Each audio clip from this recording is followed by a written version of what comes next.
Hello, we are Roadway Rehabilitation Services. We are designing roadway repairs and improvements to the community of Walnut Bend in Hawkins and Hamblin County, Tennessee.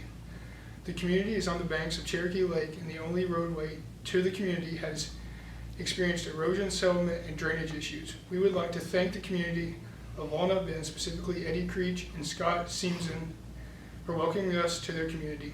We would also like to thank our technical mentor, Ross Kingery of GEOServices, as well as our instructor, Dr. Jenny Rutherford. This project includes a watershed analysis and design of the water drainage system. This ensures that the drainage system prevents erosion, ponding, and flooding that could negatively impact the integrity of the roadway. We analyzed the slip failure of the slope along the roadway and researched the use of rock walls versus rock anchors.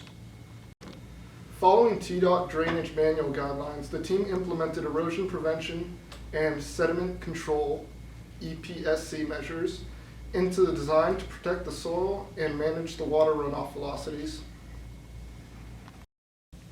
Transportation services encompass an evaluation of the safety of the roadway and pavement design.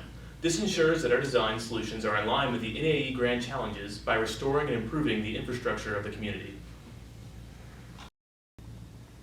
With global, cultural, social, environmental, and economic factors in mind, traffic control phasing, construction scheduling, and budget estimation were designed with the safety and well-being of the community as our foremost priority.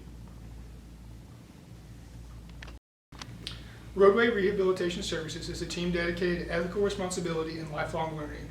Because of this, we abide by the ASCE body of knowledge, and we will be competent civil engineers in the future.